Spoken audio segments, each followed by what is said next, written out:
Hello guys, मेरे YouTube channel में आपका स्वागत है। मेरा नाम है मनमोहन मिश्रा। तो आज मैं आपको इस वीडियो में Nippon India small cap fund का रिव्यू करके बताने वाला हूं। तो ये वीडियो पूरे डिटेल में होगा। वो इसके बाद कोई दूसरी वीडियो देखने की जरूरत नहीं पड़ेगी। तो इससे पहले मेरे चैनल को सब्सक्राइब जरूर कर दीजिएगा। तो चलिए शुरू करते हैं। तो जैसा कि आप मेरे यहाँ पे स्क्रीन पे देख पा रहे होंगे, Nippon India small cap fund का जो कि लॉन्च ऑन डेट है, आप देख पा रहे हैं कि इसका जो डेट है वो है 1 जनवरी 2013। मतलब आज से करीब 11 साल पहले ये लॉन्च हुआ था।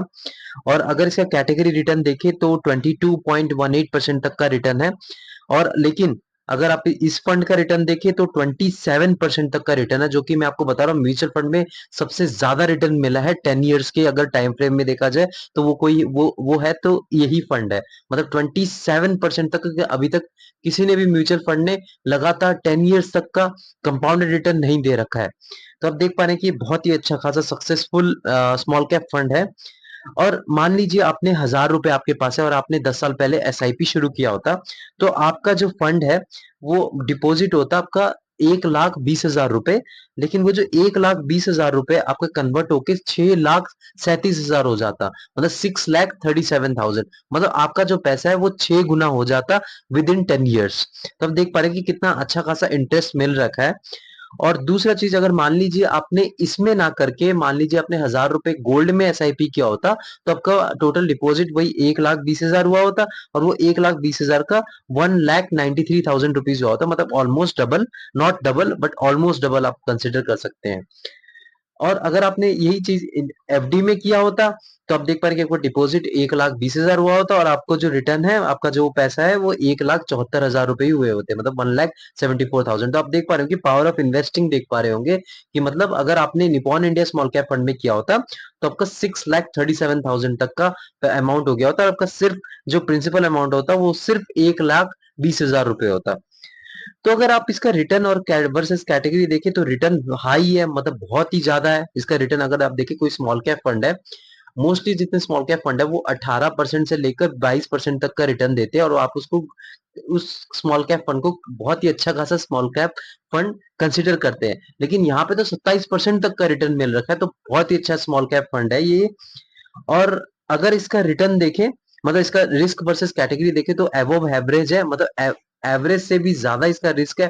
जैसे कि मैंने हर एक वीडियो में बता रखा है कि अगर यहाँ पे अगर आप ज्यादा रिस्क लेते हैं तो आपको रिटर्न भी ज्यादा मिलता है।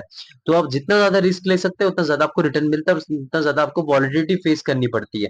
तो ये फंड वॉलेटाइल बहुत है, लेकिन रिटर्न देने की भी इसके पास कैपेबिलिटी बहुत ज्यादा है।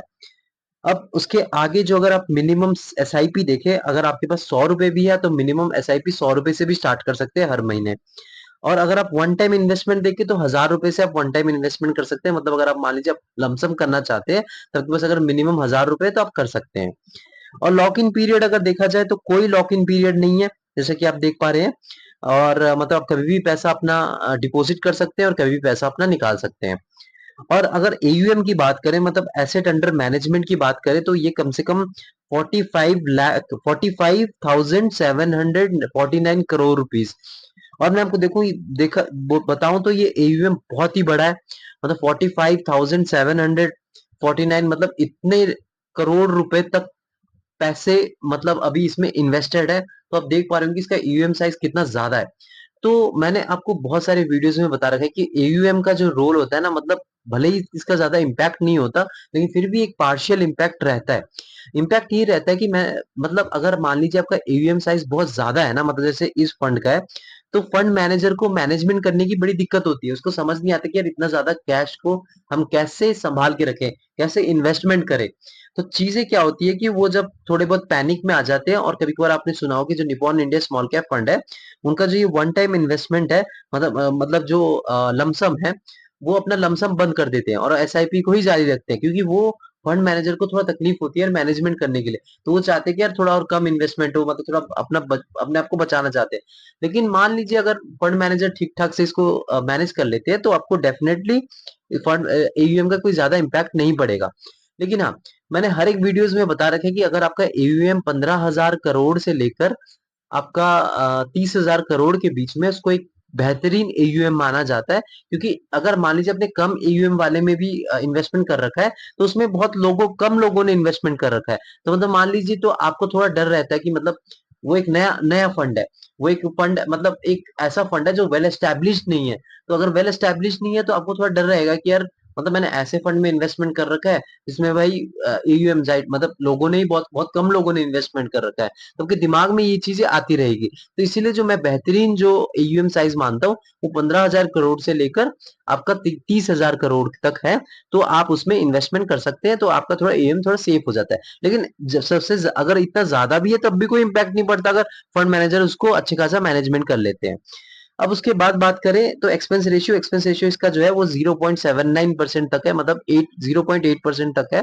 और मैंने हर एक वीडियो में बता रखा है कि अगर आपका एक्सपेंस रेशियो 1% से नीचे है तो आप उसको अच्छा खासा एक्सपेंस रेशियो मान सकते हैं। और एक्सपेंस रेशियो बेसिकली होता क्या है कि मतलब मान लीजिए अभी आपने इसमें इन्वेस्टमेंट करा है म्यूचुअल फंड में, अब आप तो दिमाग लगा नहीं रहे हैं, आपका जो दिमाग लगाने वाला फंड मैनेजर है, तो उनको भी अपना भाई कुछ फीस चाहिए। तो वो जो फीस है वो उसी इसी को ही कंसिडर कर सकते हैं। मतलब मान लीजिए उन्होंने आपको रिटर्न दिया 27% तक, तो 27% में से वो 0.8% वो खुद अपना फीस रख लेंगे और बाकी आपको क्रेडिट कर देंगे, आपको जितना अमाउंट आपका मिल रखा है। तो ये एक तरीके से उनका फीस हुआ। टैक्स इंफॉर्मेशन की बात करें तो अगर आपने 1 साल के अंदर ये फंड्स को सेल कर दिया मतलब प्रॉफिट बुकिंग कर लिया, तो आपको 15% तक देना पड़ेगा आपका टैक्स मतलब प्रॉफिट पे। लेकिन अगर आप टैक्स रेजिम में आते हैं, मतलब ये नहीं कि यार आप टैक्स रेजिम में नहीं आते तो आप मतलब फिर मतलब आपको कोई टैक्स देने की जरूरत नहीं है। अगर आप जो आपको पता होगा इंडिया का जो टैक्स स्लैब है उसका आप स्टडी करके उसके हिसाब से ही अगर आपने 1 साल के अंदर आपने सेल कर दिया तो आपको प्रॉफिट पे 15% तक का टैक्स देना पड़ेगा। और मान लीजिए आपने 1 साल तक होल्ड कर लिया उसके बाद सेल करा तो आपको प्रॉफिट पे 10% तक का टैक्स देना पड़ेगा।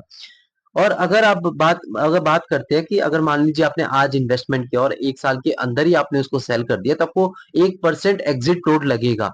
अगर मान लीजिए आपने 1 साल तक रख लिया उसके बाद सेल करा तो आपको एग्जिट लोड कुछ भी नहीं लगेगा, मतलब 1% तो आप माइनस कर दीजिए जब आप अगर आप 1 साल पहले ही अगर उसको सेल कर देते हैं अपने जो म्यूचुअल फंड को है। अब इसका मार्केट कैपिटल जो कि मेन टॉपिक है उस पे बात करते हैं, तो मिड कैप इसका एलोकेशन 13.87% तक का है और इसका स्मॉल कैप एलोकेशन देखिए तो 70.11% तक का है और लार्ज कैप एलोकेशन देखिए तो 11.56% तक का है। और अदर्स मतलब मान लीजिए डेप्ट हो गया कैश हो गया तो उसमें इन्होंने 4.40% तक का इन्वेस्टमेंट कर रखा है, मतलब मार्केट एलोकेशन कर रखा है। तो इनका जो 70% तक का जो है वो स्मॉल कैप में लगा रखा है, बेसिकली ये स्मॉल कैप फंड है तो ये अपना 70% पोर्टफोलियो तो इसमें लगाएंगे ही। और लार्ज कैप फंड और मिड कैप फंड थोड़ा सा डाइवर्सिफिकेशन के लिए उन्होंने लगा रखा है ताकि थोड़ा सा जो वॉलेटिलिटी है उससे बच सके, लेकिन फिर भी ये रिस्की फंड में माना जाता है, बहुत ही high high risk mutual fund है ये। अब सेक्टरल एलोकेशन की बात करें तो इसमें इंडस्ट्रियल सेक्टर में 34.10% तक का इसमें इनका इन्वेस्टमेंट है। तो 34.10% मतलब इनका इंडस्ट्रियल सेक्टर में ही मैक्सिमम पोर्टफोलियो इनका भरा पड़ा है। सेकंड में अगर देखें तो इनका फाइनेंशियल सेक्टर में है जिसका 14.35% तक का इनका इन्वेस्टमेंट है और एलोकेशन है। और थर्ड पे आता है हमारा कंज्यूमर साइक्लिकल जो कि इनका 12.37% तक का एलोकेशन है। फोर्थ में आता है बेसिक मटेरियल्स जो कि 11.05% तक का एलोकेशन है। फिफ्थ में आता है टेक्नोलॉजी जो कि 9.02% तक का एलोकेशन है। फिफ्थ में आता है हमारा हेल्थ केयर जो कि 7.48% तक का एलोकेशन है। उसके बाद सिक्स में आता है कंज्यूमर डिफेंसिव जो कि 7.13% तक का एलोकेशन है। एट में आता है हमारा कम्युनिकेशन सर्विस जो कि 1.68% तक का एलोकेशन है।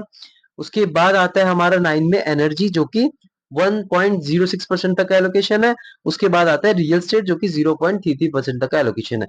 तो देखा जाए इनका इंडस्ट्रियल, फाइनेंशियल सर्विस और कंज्यूमर साइक्लिकल और बेसिक मटेरियल्स ये जो चार सेक्टर्स है इनमें इनका 90% तक का एलोकेशन है। तो इनका जो बेसिकली ये चार सेक्टर में ही इनका भरोसा है। उसके बाद इन्होंने टेक्नोलॉजी को भी आप कंसिडर कर सकते हैं, तो इन टेक्नोलॉजी ये पांच फंड ये पांच सेक्टर में इनका बेसिकली एलोकेशन है उसकी 90% तक, और बाकी जो छोटे छोटे इन्होंने एलोकेट कर रखा है।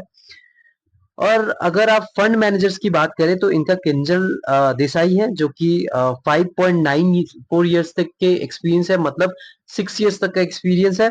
और सेकंड पे है इनके समीर रच जो कि 7.33 इयर्स के एक्सपीरियंस्ड है। तो आप देख पा रहे हैं कि मतलब करीब-करीब दोनों जो है दोनों मैनेज फंड मैनेजर्स है, दोनों बहुत ही ज़्यादा एक्सपीरियंस्ड फंड मैनेजर है, तो इनको पता है कि कैसे चीज़ें इन्वेस्टमेंट किया जाता है, कहाँ पे कैसे डाइवर्सिफिकेशन करा जाता है, तो इनको अच्छा खासा नॉलेज है ही, क्योंकि ये बहुत ज़्यादा एक्सपीरियंस है। अगर रेटिंग की बात करें तो इसको 4 आउट ऑफ 5 मिलेगा। रीजन ये है कि ये थोड़ा रिस्की फंड हो जाता है, वॉलेटिलिटी आपको बहुत ज्यादा फेस करनी पड़ेगी और सिर्फ उसी के ही 1 पॉइंट कटेंगे। बाकी तो अगर देखा जाए इसमें जो रिटर्न है वो बहुत ही मैसिव दे रखा है। आप देख पा रहे हैं कि 27% तक का रिटर्न दे रखा है और मैं आपको बता रहा हूँ compounded return continuously for 10 years 27% बहुत ज्यादा होता है। मतलब ये हद से ज्यादा रिटर्न होता है और विदाउट बहुत ही कम रिस्क लेके। तो देखा जाए तो फंड बहुत ही अच्छा खासा फंड है। अगर आप स्मॉल कैप कैटेगरी में देखें तो इसने बहुत ही अच्छा खासा रिटर्न दे रखा है, तो आप इसमें इन्वेस्टमेंट कर सकते हैं। लेकिन आप इसमें खुद रिसर्च करके करिएगा, क्योंकि ये चीजें जो होती है, जो स्मॉल कैप फंड होती है, ये ज्यादा रिस्की होती है। और मेरा सजेशन रहता है कि अगर आपके पास टाइम फ्रेम मिनिमम 10 इयर्स तक का है या एटलीस्ट 7 इयर्स या 8 इयर्स तक का है, तो तभी आप इसमें इन्वेस्टमेंट करिएगा।